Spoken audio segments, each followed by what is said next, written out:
yeah. Run it back, nation. What is good? Sorry for the extended wait period right there. Had to get some things together. It is I, DJ Eastwood, Run It Back Philly. You know the drill. No frauds, no fanboys, no intros, even though that was a 10-minute intro. Thank you all for being here. 64 people in here. First of all, shout out to the top donator of the month, BLO_95. Thank you for supporting the channel. Shout out to the members in the chat, Taz Journey, Jarrett Newsom. What's up, Mike Scott? What's up, RXP? What's up, Daniel Trap Jesus? Brian Santiago, Jay Brown, Dario in the chat. What's up to everybody here, man? Thanks for being here. This is part one of the Philadelphia 76ers free agent tracker. Is that what I called it? Is that what the title is? I don't remember. But this is me looking at an article by the Sixers Sense that has the top 50 unrestricted free agents of the NBA. And I'm just going through the article, basically, and picking out players from that 50 that I think make the most sense for the Sixers or could be a possibility. Get this Joel Embiid Real MVP t-shirt.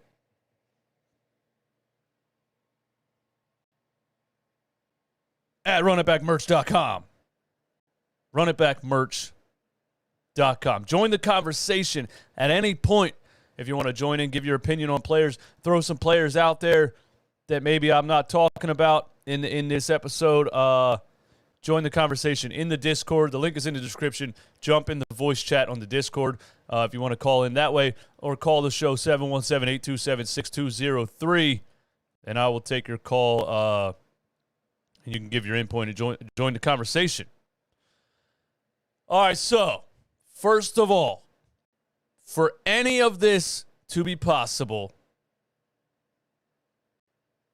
the Sixers need cap space. This team is capped out. Some random dude in his attic on YouTube has more money than the Philadelphia 76ers. They are capped the hell out. Let's look at it. Let's just break it down. Let's try to understand it. Because the math, when it comes to salary caps, is always quite complicated. All right, so there in the green should be red font. James Harden's 1 year player option of $47,366,760. Player option. At any point in time, he could say, "Hey, I want my $47 million," and they have to give it to him. By the way, shout out to the newest member of the channel, B-Ball Josh. Shout out to the newest subscriber, Jackson Carr. Shout out to the last super chat, Isaiah Rosa. Taz Journey's been a member for 11 months.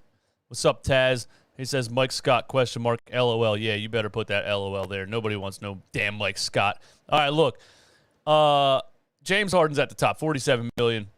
This upcoming season, if he opts in, I personally, I don't know why he wouldn't opt in. He likes his money. Yeah, he has to do it by June 29th. Superhero, oh, my bad. If he declines the option, he becomes an unrestricted free agent. Quite obviously, superhero, but thank you for that. Yeah, if he opts in, we pay him. Why would he opt out and become an unrestricted free agent, especially after the performance that he just had in the playoffs? The only way he's opting out of that is if he already has an agreement with the Sixers for a lesser contract, which I don't see that guy doing because he loves his money. That's where I'm at with that. What's up, superhero? How you doing, man? Remo K, what's up? Tobias Harris right there, second highest paid player on the team at $37 million this upcoming season. That, ladies and gentlemen, is $75 million combined for two players that choked in Game 6 of the second round of the NBA playoffs. I guess you can't say Tobias Harris choked. He's just a player that's always at the top for his pay because of the salary that he's on, and he's just not very good. So there's $75 million between two players that did not shoulder the load in the playoffs and did not help out the third highest paid player on the team, Joel Embiid, at $33,616,000. this Tobias Harris number, man, you got to delete that somehow, some way for any of this to be possible. For us to do anything in this free agent market, and we're going to get into the players. Assuming Daryl Morey does some kind of magic and creates cap space, okay? That's what this is. Then the rest of the team, you know what I mean? You got Danny Green. He tore his ACL and his MCL. That's not guaranteed money, so we're not, he's not coming back. He's not coming back. He might play for another team next season if he said he's going to be back after the All-Star break next season. Who knows? But it won't be with the Sixers. Furkan Korkmaz at $5 million. Matisse Thybulle at $4,379,000. Two players that were completely unplayable in the playoffs. There's another $9,400,000 between two players that did nothing, couldn't even hardly be on the floor in the playoffs. George Niang, the only player off the bench that contributed at $3.4 million. Well, Shake Milton also, but this roster's horrendous when you really look at the numbers, man. It's bad. And there's our guy Tyrese Maxey still on a rookie contract at $2.7 million. Shake Milton at 1.9, Isaiah Joe 1.7, Paul Reed 1.7, Charles Bassey 1.5.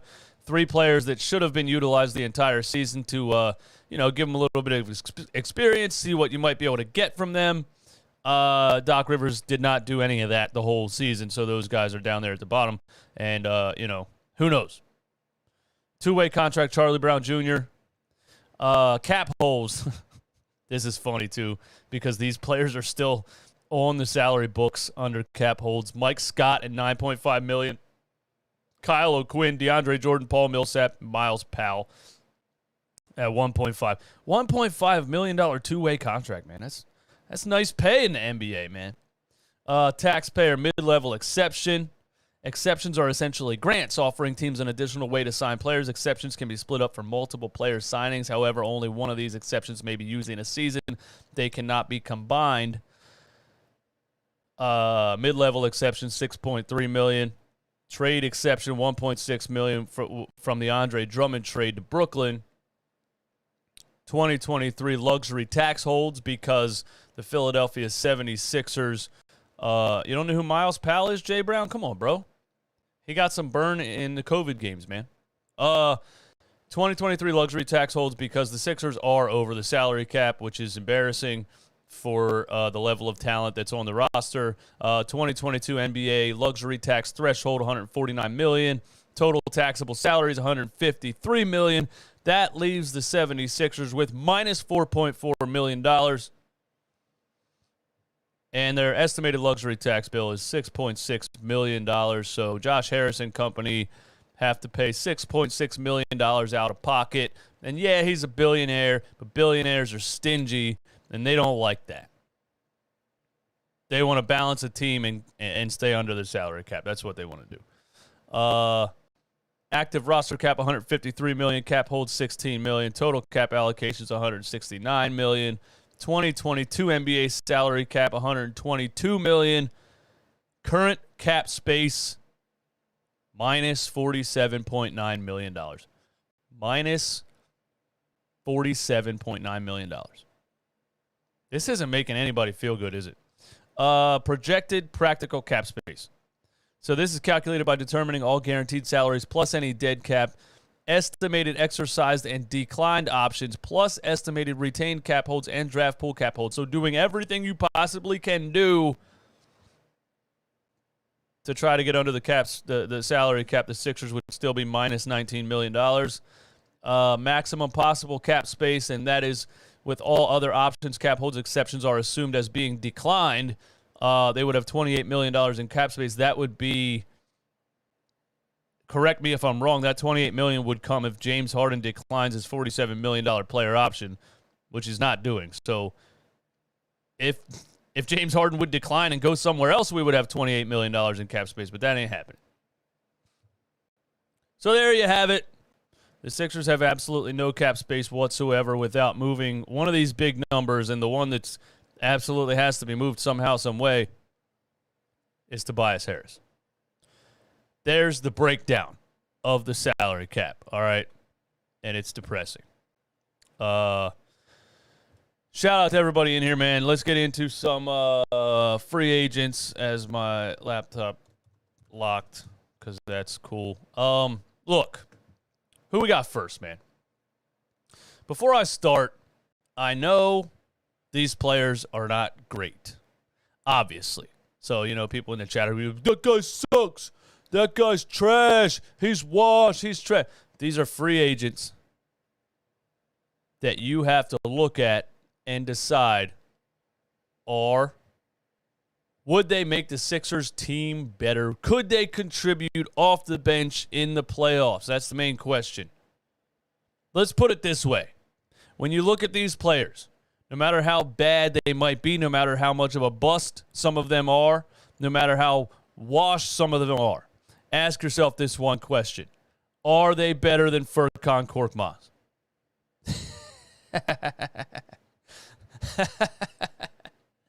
Are they better than Furkan Korkmaz and Danny Green with a torn ACL, MCL? Ask yourself that question. Process in Philly, what's up, man? All right, so the first player is Josh Jackson. First player on the list that the Sixers since had on the article was Josh Jackson. And how do you guys feel about Josh Jackson? Let me know in the chat. Magic Trick says that's who I want. Josh Jackson's interesting, man. He is quite possibly the biggest NBA bust in recent memory. I remember the tank for Josh Jackson years where the Sixers were losing, and I believe it was Andrew Wiggins and Josh Jackson in the same draft. Is that true? No, that was 2014. Josh Jackson was 2017. I don't remember. But I remember there was a tank for Josh Jackson going around. He was the number one player in the country coming out of high school. He did have a couple of decent years with the Phoenix Suns and a decent year with the Detroit Pistons. But then he kind of completely fell off and didn't really make any progress. You didn't really see any development. You didn't really see any, growth to his game, his skill set, anything like that. But again, you got to ask yourself, is Josh Jackson better than Furkan Korkmaz? That's what you ask yourself. He's 25 years old. He was a stud in high school, 1 year of college at Kansas. Definitely has a funky-looking jump shot, which I'm not a big fan of. He already played on 4 different NBA teams. The Phoenix Suns, the Memphis Grizzlies, the Detroit Pistons, and the Sacramento Kings. I don't know if anybody even remembers him playing for the Kings this past season. He led his high school team, Consortium Prep School, to their first state championship as a sophomore, averaging 28 points and 15 rebounds. He played in the McDonald's All-American game in 2016 and was co-MVP with Frank Jackson. He averaged 31 points per game as a junior in high school. He was ranked the number one player in the country. 247sports.com had him ranked as the number one player in the country with a 102 rating, the highest rating ever given on that website. Wow. Why didn't he work out in the NBA, man? Why didn't Josh Jackson work out in the NBA? Well, he's still in the NBA. He can still contribute. Just never, he was supposed to be a star.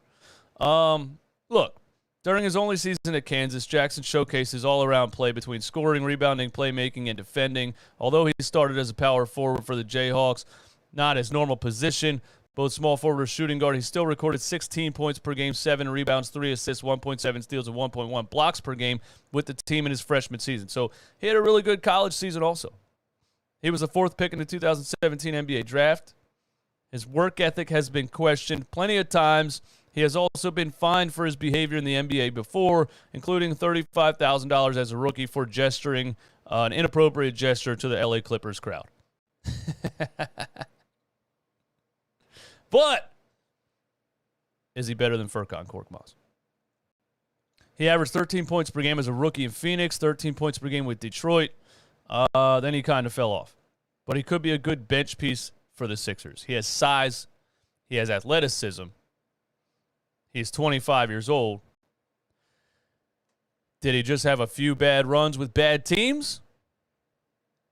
Could he come off the bench in Philly and rejuvenate his career? He's athletic. He can drive. He can finish at the rim. I wouldn't mind a Josh Jackson signing. When you really look at this Sixers roster, you know what I mean? How could you say no to a player like that? And I would assume he'd be pretty cheap because his last couple years were not good. And, he's probably flirting with, like, G League activity at this point after not really getting any run with the Sacramento Kings, who, good God, they were awful. So, I'll say yes to Josh Jackson. What you guys thinking in chat, man? Say you'd rather have Terrence Ross. Well, this is a list of 50 players. I'm gonna get there at some point. I'm just picking out players at the top of the list that I think could contribute, could be decent for the Sixers as a free agent signing off the bench. And we're looking at which players are better than Furkan Korkmaz. San 8 says G League, so why would we want him? San 8, look yourself in the mirror. Say these words with me. Is Josh Jackson better than Furkan Korkmaz? That's all you have to ask yourself here when you're talking about these free agents. They're not expensive. They're not stars. Are they better than Furkan Korkmaz? I should have titled this video, Are These Players Better Than Furkan Korkmaz? You said negative? I don't know about that one. Next on the list was Frank Kaminsky. Next on the Sixers sense list, their 50-50 free agent players was Frank Kaminsky. That's a big no for me. Frank Kaminsky is a big waste of space. I remember that team that they took down the best Kentucky team of all time that had Karl Anthony Towns, Devin Booker, Willie Cauley-Stein. They were undefeated throughout the whole college season, and Frank Kaminsky, Sam Decker, of Wisconsin, took them down. And that's why that dude was so overhyped in the NBA draft, and they thought he would be a good NBA player. But Frank Kaminsky, no thanks, bro. Not a good enough three-point shooter. Doesn't have any real offensive game for his size and can't defend a fly. So I'm out on Frank Kaminsky. Number 48 was DeAndre Bembry. Tore his ACL last season. I guess the Sixers sense just needed a player to put there. You're not going to sign a free agent with a torn ACL, are you? At that point, you might as well just wait for Danny Green to come back, right? You guys throwing out names in the chat. It's a list of 50 players. I'm sure all the names you're throwing in the chat are on the list. Number 47 is Wesley Matthews. And I've always been a Wesley Matthews fan.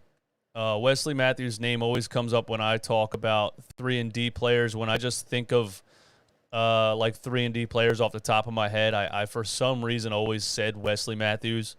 He just has good size, has a good three-point shot, is decently athletic, and was always a really good role player off the bench for a couple of different NBA teams. The problem now with Wesley Matthews is I don't know if he's expensive at this point. Jake said Matthews is expensive. He's 35 years old. He will be 36 years old before the start of the NBA season. He started for the Bucks in the playoffs. Didn't have a great regular season, didn't get a lot of run in the regular season, but he did start for the Bucks in the playoffs because they wanted more defense alongside Drew Holiday. So, hey, look, He's a three-point shooter. He can play defense. Yeah, he's 35 years old. He can't do anything that he's doing on this highlight reel right here at this stage of his career at 35, turning 36 before the season starts. But three-point shooter, defender, pretty good Danny Green replacement. Thank you, San 8, for that. I would agree. Pretty good Danny Green replacement. He had a great career. 5 years in Portland, 4 years at the Dallas Mavericks, and then bounced around New York Knicks, Indiana Pacers, Milwaukee Bucks, LA Lakers, Milwaukee Bucks again. He shot 40% from three in the playoffs this past season and, like I said, was inserted into the starting lineup for his defense. So, hey, Jarrett Matthews, too old. It's a young man's game. Off the bench, 40% three-point shooter. Was inserted into the playoffs last year because he's still pretty good at defense. Jarrett, you got to ask yourself, is he better than Furkan Korkmaz? Yes. And Superhero, I agree, can't be a starter anymore. Of course not, Mike. Hell, who would want him to be a starter? We're talking about the deep bench here, man. Start this over, bro. Yeah. Off the bench, 40% three-point shooter, decent defender, 35 years old, better than Furkan Korkmaz. No, you good, Mike. What's up, Philly Mike? Everybody say what's up to Philly Mike, man. Philly Talk Podcast. What else I got on Wesley Matthews, man? I think that's it. Had a major decline in scoring over the years, and the last time he averaged more than 10 points per game was with the Indiana Pacers in the 2018-2019 season. So, again, nothing to write home about, but definitely better than Furkan Korkmaz. Number 46, Isaiah Thomas. You guys throw out Isaiah Thomas's name a lot on this channel when we're talking about players, when we're talking about like what before the trade deadline was coming around, toward the end of the season when we were talking about potential free agents. I think last off season, a lot of you guys threw out Isaiah Thomas's name. And yeah, Isaiah Thomas was always a bucket. Obviously, his main deficiency is that he's 5'9" and he can't guard, my cat or my dog or my grandma. But off the bench, he's always been a microwave, instant offense, volume scorer. Not a guy you want to rely on. But is he better than Furkan Korkmaz? Let's look at some Isaiah Thomas facts real quick, man. He's 33 years old. He's 5'9". He is also, by the way, the reason the Boston Celtics drafted Jason Tatum. So thanks, Isaiah Thomas, for that, for making the Celtics better, because Markieff Fultz was the unanimous number one pick in the 2017 draft. Isaiah Thomas was just coming off of a MVP caliber season where he led the Boston Celtics to the Eastern Conference Finals. And the Celtics said, hey, we got an MVP caliber player at point guard. We don't need Markieff Fultz. We'll give you the number one pick, and we'll take Tatum. And we said, okay, that sounds great.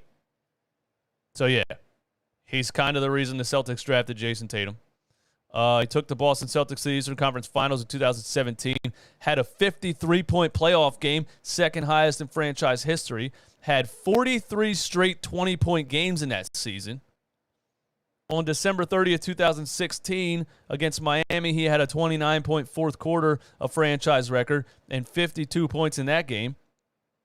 And then they lost the first two games of Cleveland in 2017 Eastern Conference Finals, and he was ruled out for the remainder of the playoffs with a hip injury, and then he was traded for Kyrie Irving. And then he kind of never, got back into swing of things as far as being a contributing starter in the NBA. Fell off quick, man. That hip injury really, You know what I mean? Took Isaiah Thomas out, and that's unfortunate for him. Since then, he has played for the Cavs, the Lakers, the Nuggets, the Pelicans, the Grand Rapids Gold G League team, the Lakers again, the Mavericks, the Grand Rapids Gold G League team again, and the Charlotte Hornets in 2022. At 33 years old, does he have anything left? The last time he played enough minutes to really count was with the Washington Wizards in 2019-20 season, where he played 40 games, 23 minutes a game, averaged 12 points per game, 41% from three, 3.7 assists per game. With Charlotte in 2022, he scored 8.3 points per game off the bench in just 12 minutes per game while still shooting 40% from three. So, hey, in 2022, with the Charlotte Hornets, off the bench, 12 minutes a game, 8.3 points per game, 40% from three. I know he's not going to defend anybody, but is he better than Furkan Korkmaz? Yes, he is. Isaiah Thomas off the bench, still being able to shoot 40% from the three-point line. Could come off your bench for 8 minutes a game, 10 minutes a game, 7, 6, 8, 9, whatever it is, and give you, a couple little floaters like that, a couple wide open threes, whatever, here and there. Be a decent contributor off the bench. I honestly think that, and I would like it. And you know what? Philly would love it. Because Philly loves heart, and a little guy like him, man. Philly would love Isaiah Thomas. I wouldn't see him really getting any playoff run. It might be a deep bench kind of guy, regular season. I probably wouldn't see him getting any playoff run, but that's what I have on Isaiah Thomas. Who said best ability is availability. Hard no for me, Pat Culp says. Crazy thing is there's not a free agent out there that's worse than Furkan Korkmaz. That's true. All 50 players on this list are better than Furkan Korkmaz.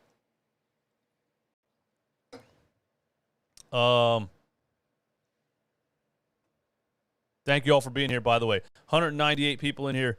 Please hit the like button on the stream. Let me get 198 likes, man. Let me get 198 likes.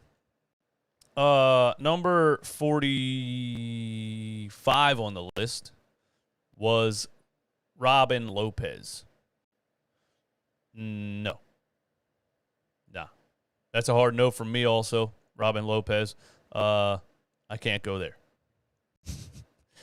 Big, slow, doesn't really offer you anything. Hardly got on the floor with the Orlando Magic.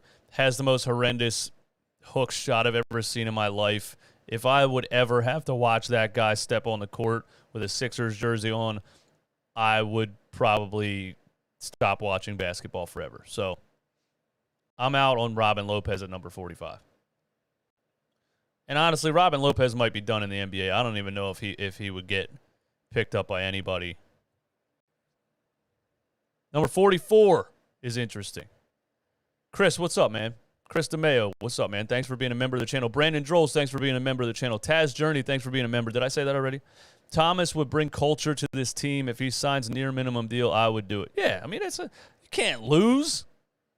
You can't lose signing a guy like Isaiah Thomas. I have a feeling he would come in and the Philly crowd would spark him a little bit. And he'd have like a 20-point fourth quarter off the bench in a game that like Joel Embiid rests and James Harden rests and like Tyrese Maxey and Isaiah Thomas go ham in the fourth quarter. Imagine that. Yeah. Number 44 on the list is Damion Lee of the Golden State Warriors. And look, this is just what the Golden State Warriors do, man. They find players. The Golden State Warriors just find players. Damion Lee is 29 years old. He's a 6'5", 3-and-D wing. I don't think anybody has an objection to Damion Lee. If he leaves the Warriors, I mean, his contract is up. If they re-sign him, they re-sign him. If they don't re-sign him, they don't re-sign him. 6'5", 3-and-D. And, like, most importantly, what we're looking for, I would think everybody would agree, is players with heart and kind of players that have a pedigree of working hard because they coming up, they had to outwork everybody because they weren't like the top guy, except for Josh Jackson that we were talking about a couple minutes ago. But a lot of these players, especially Damion Lee, is the kind of player I would want on the squad because he got to the NBA and he got his first paid contract, guaranteed contract with the Warriors strictly off of hard work. He was undrafted in 2016. And again, that's just what the Warriors do. An undrafted player they find like this, Sixers could never. We did in Shake Milton, but, you know, let's be serious. But anyway, he was undrafted in 2016. He was in the G League for 3 years. He signed with the Atlanta Hawks in 2018. He had a two-way contract with the Warriors in 2019 and 2020. And that was really when he got his first opportunity in the league because the Warriors were going through all of that Klay Thompson injury, Steph Curry injury, that whole season where they were, you know, like pseudo-tanking, basically, waiting for their players to get healthy so they could go on the run that they're on right now, which is chasing another NBA championship. But, yeah, in that period of injuries, Damion Lee got a lot of run on the Warriors, and he had multiple double-double games with the Warriors during that time. His three-point percentage was down last season in 19 minutes per game, but he shot 40% from three in 2020 in about 18 minutes per game. He signed a 2-year contract in 2020. He is an unrestricted free agent. If they don't re-sign him, he could be a two-way wing off the bench for the 76ers. He can shoot, dribble, pass, defend, rebound, and he is miles better than Furkan Korkmaz. No fear, CR says, nope, too old. He's 29 years old, bro. What in the world? What do you want in free agency? Come on, man. He's too old. He's 29. He's a perfect free agent. That's just my opinion. Man. Number 43 on the list is Bismack Biyombo. And that's an interesting one, too, but he's 6'8". He can defend and rebound. He could catch lobs. He could, I guess, be a lob threat for James Harden or Tyrese Maxey or Shake Milton off the bench. But at the same time, I'll take Paul Reed over Bismack Biyombo anyway. I'm really expecting, superhero, you read my mind, man. I'm really expecting this upcoming season a jump from I will be expecting a jump from Tyrese Maxey, obviously. He made a major jump in one offseason already. I can't wait to see what he does with his second NBA offseason. I expect the jump from Paul Reed. I expect Paul Reed to be in the rotation all season long as the backup center, Doc Rivers. I expect to see Charles Bassey be in the rotation all season long, Doc Rivers. I expect Isaiah Joe to be in the rotation all season long, Doc Rivers. I gagged myself. Pause. But, yeah, Bismack Biyombo, I'm out on at 43. And number 42, the last player of interest I'm going to talk about on this episode of Sixers Free Agent Watch 2022, Part 1. Sorry for that. Is Markieff Morris. Markieff Morris, you guys, everybody says you need a Morris brother, man. We need players that are dogs. We need players that are hungry. We need players that can defend and shoot. We need players that are veterans off the bench, experienced locker room guys, culture guys, come from a winning background. Philly native. There you go, brand new type. Thank you for that. Philly blood. And he won a championship with the Lakers in the bubble. Markieff Morris is 6'9", 32 years old, veteran, tough, 3-and-D player. I would sign Markieff Morris if he wants to come to Philly. He signed with Miami last season on a veteran minimum. He was a 13th pick in the 2011 draft, played 5 seasons with the Phoenix Suns, 3 seasons with the Wizards, Oklahoma City, Detroit, L.A., and Miami, most recently Miami. He signed with the Miami Heat on a veteran minimum last season. He was fined $50,000 for his altercation with Nikola Jokic. He was hit from behind by a cheap shot by Nikola Jokic and suffered a neck injury that sidelined him for 4 months last season. So, you can't really take his numbers with the Miami Heat into consideration because Jokic shouldered him from behind and gave him whiplash, and he was out of the league. Well, he was out of games. He was sidelined for 4 months with that whiplash injury. On January 6, 2022, he had a legendary tweet talking about the incident.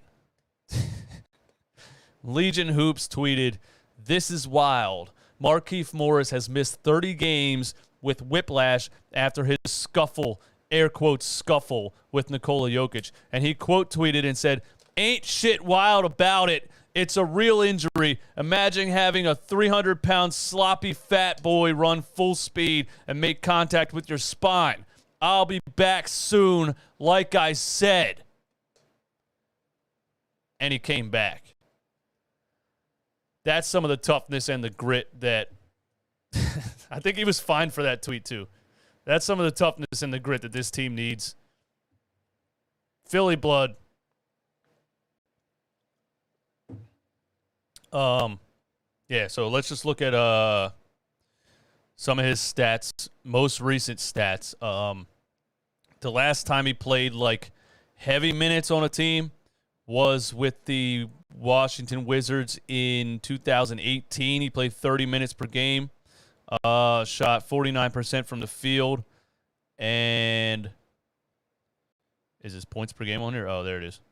And he had 9.8 points per game that season with the Washington Wizards, but, the Wizards aren't ever any good, so do you really take that into consideration? 2020, the championship year, he played 18 minutes per game off the bench for the Lakers. He shot 42% from 3 and scored 6 points per game off the bench. So, veteran leader kind of guy, locker room guy. The last time he played significant minutes was with the Lakers, and he shot 42% from 3. So, 3-and-D player. Perfect 3-and-D player. 32 years old. He's not completely at the end of his career like a Wesley Matthews who's going to be 36 before the season starts. And he has a little bit of a chip on his shoulder. He has a little bit of motivation because his last season in Miami, on a veteran minimum, he was taken out by an injury. And so, he has a little bit to prove. He kind of wants to prove to the NBA that he can still ball. He wants to prove to the NBA that he can still contribute. He still has something left in the tank. So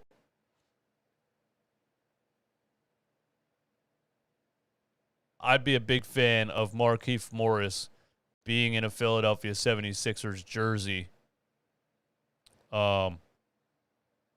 this offseason as an unrestricted free agent. Again, can't do any of this if you don't create some cap space, because we are capped out.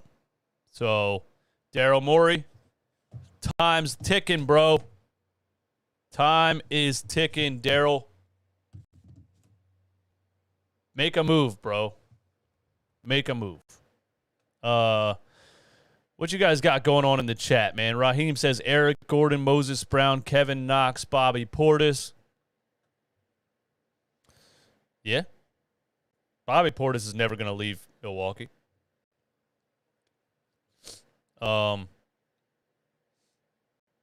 Vandy says, I'd be pissed if Korkmaz went to Phoenix or Golden State and got a ring, not out of the realm of possibility. Even Iguodala was MVP of the finals. I don't think Furkan Korkmaz is getting minutes on any NBA team. Way too inconsistent of a shooter and is just not physical enough to play in the NBA. When you really watch him, not physical enough to play in the NBA, man. He's not strong enough. Once he plays a decent defense, he can't do anything. He gets outmatched physically. He can't defend a fly, can't rebound over anybody. Yeah. Otto Porter Jr. Yeah. I mean, better than Furkan Korkmaz. He's probably on this list somewhere. I don't know how old he is. I didn't look